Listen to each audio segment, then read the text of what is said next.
Hi everyone, it's Sandra and I am baiting and migrating worms out of my castings so that we can get them into our fall garden, and that means a bonanza for Gilligan. So Patrick, I counted roughly, this is 400 worms going into Gilligan.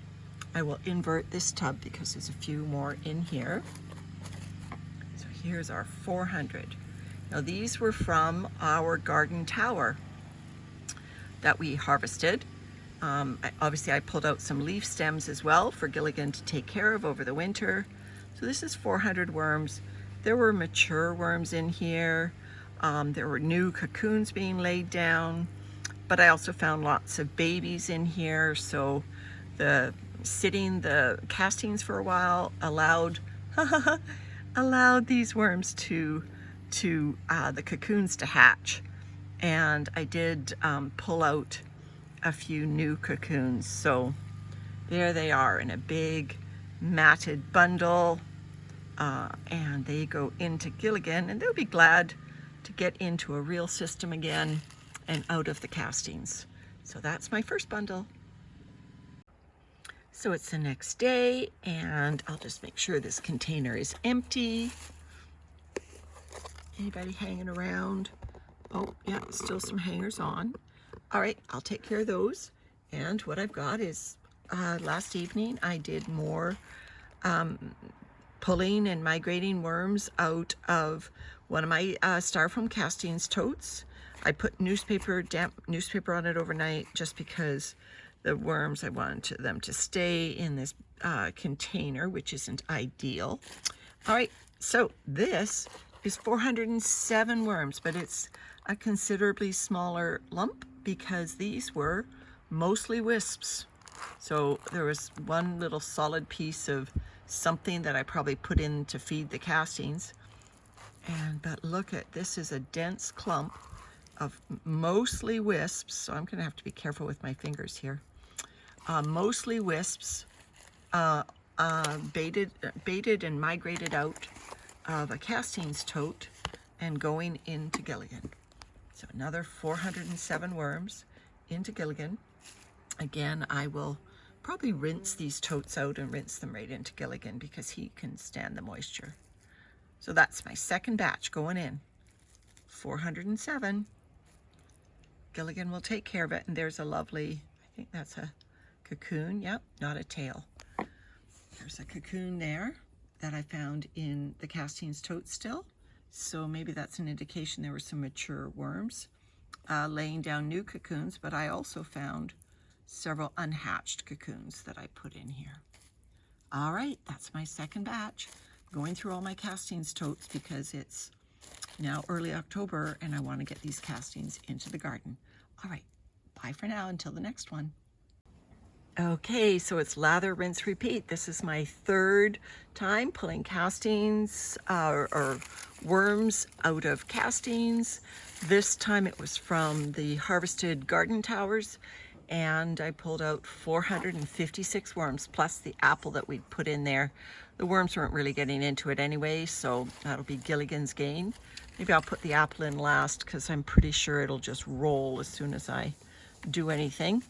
All right, so I'm going to turn these worms over right at the top. There they go. 456 worms added to Gilligan. Are you keeping track of how many? Gosh, that's 400-ish seems to be my limit in counting. I really give Patrick credit for being able to count higher than that. My fingers get tired after counting that many worms. All right, and you can see that I was also picking out cocoons and some needles that hadn't totally digested in the worm towers. So Gilligan will take care of them. So there go the worms. All right. This was from the worm tower, so I got some adults as well as some more babies. All right, take care till the next infusion coming up just now.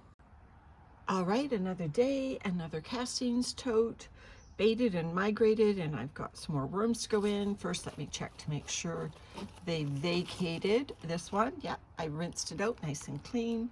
Put the remnants back in here. How you guys doing? These are my various piles that I've just been adding as I go. Yep, still see cocoons in the area, but mostly what's left is just the worms. Castings are nice and warm. The bedding is nice and warm. Okay, these worms, 478, I think these came from a teeny harvest, because I don't know whether I'll see it when I turn upside down, but I found tiny little pieces of the lobster claw. So let's do that. This is 478 worms going into Gilligan. There they go. These are from Teeny. And like I said, I've got castings, totes. I have one more castings tote sitting right over there, waiting for me to finish up the baiting and migration of it. So there it is, sitting on my patio table. And so I will do that probably tomorrow. And those will go into Gilligan. So 478 worms out of Teeny. Now you can see the size of these worms. There's everything from, you know, mature worms with clitellum down to little tiny wisps. So these worms are a great complement to Gilligan's population. So my goal now is just to get them off my hands. All right, so I'm going to rinse out the dish. Just a moment. So first order of business was to rinse off my hand, because my goodness, those worms didn't want to come off any other way. I neglected to put the apple back that I found in my baiting container. Now this apple, I don't think the surface is really broken on it, so we'll put that up there. Oh, we see a little cocoon right next to the apple. So here's the dish that I've just rinsed out. Worms are perfectly fine submerged in water, especially in the short term. And there's just one more in there. I'll give it another rinse. But there we go into Gilligan.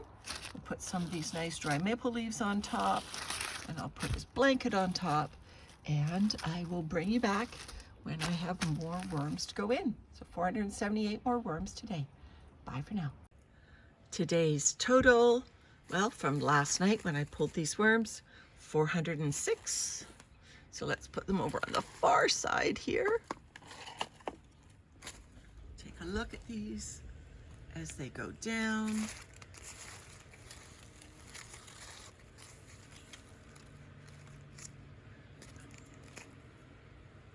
$406. Just going to rinse out this container.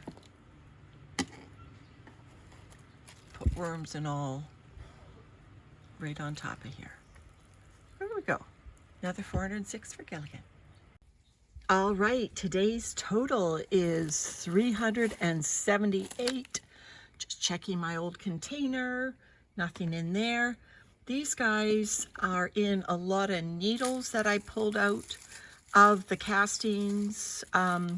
They were from the garden tower. So look at this, I'm just going in the old feeding zone, and we can see some of the neighbors waiting for the new worms that I'm going to be putting in there. So these guys are also big guys. I pulled out a lot of our native worm. So let's see these 378 worms. In we go. There they go. There's a lot of cocoons in here. There are a lot of big worms. Now, they lived in the towers quite successfully. They lived in Gilligan quite successfully last year. I'm trying to find them in here. If I don't see the big ones, there's a chance they crawled out overnight. I will also check the castings, because what I do is after I pull them, I sit the container on top of the castings itself overnight. I did not cover these ones with newspaper or anything, and I'm not seeing the really, oops, sorry, I slipped there. Not seeing the really big worms. So maybe those monkeys crawled out. It's possible. Anyway, you can see a lot of cocoons. I'm hoping you're seeing those yellow. There's one by the fork there. There's cocoons everywhere through here. And there were a lot of big worms. I will have to recheck those castings. 378, today's total. All right, Gilligan looks a little bit different because he's had a feeding in the interim and a check-in since I've been adding these worms. So today's total, well, let me just dig down a little bit. So we have a nest to put these worms in because we've topped Gilligan with tons of shredded leaves. And even though worms and leaves are fine, just to make 100% sure these worms find a safe place to go, I'm just tunneling down a little bit into the building vermicompost right down there. All right, and I have a couple more leaves I picked up off our patio. Lots of leaves coming down. Not because it's fall, but because it's a drought, unfortunately. All right, so today's total, drum roll, 621. Oh, that's heavy. So again, I will rinse that out, put the water in Gilligan. Let's take a look at these worms. 621 worms, plus cocoons, going into Gilligan. All right, everyone, that's it for today. All right, it's the last day for now, anyway, that I'm adding worms to Gilligan. And these are the ones that came out of Peekaboo. And I will check that bubble plastic and rinse it like I do the other containers, because there's often worms in bubble wrap, as you know. So let me just peel back this, open up a little bit into the middle again. Hello, you still hanging around here from the last time I added worms? Maybe. There's lots of yummy damp leaves on top now. And lots of neighbors. Okay, so today's total, 636. Oh, and I'm gonna have to clean out the pumpkin and worms that are eating the pumpkin on the bottom of my bait container there. So there's a lot of worms and a lot of pumpkin in here. So I knew they'd be happy overnight because there was pumpkin remnants. So there's newspaper that was in the bait container, and then a lot of wisps and worms. And that looks like an avocado pit that isn't quite broken open. I'm not going to squeeze it because there were a lot of wisps in here. Now, adding 3,782 worms plus a lot of cocoons to Gilligan, I am so pleased to bump his population through the winter. And let me tell you why. It's an outdoor worm bin, but he has a thermostatically controlled seed heating mat. We keep it room temperature in here, and that means these worms will go through a mammoth amount of leaves and other material through the winter, and by early March we will have, upwards of 40 gallons, 180 liters or so of beautiful castings. So with this number of worms, worm power, I'm really excited to see what Gilligan can do. I'm going to keep adding worms to Gilligan. I still have more castings to finish out worms, but I thought I'd finish off this video and just say that is why I use a seed heating mat, because it not only keeps my worms alive, it keeps them very productive through the winter. I think the capacity of this bin is probably close to 12,000 worms. I probably added about 2,500 in the beginning, plus the 3,782. So I'm over 6,000 worms now in Gilligan, plus the breeding through the winter. Let's see what we end up with in the spring. All right, bye everyone.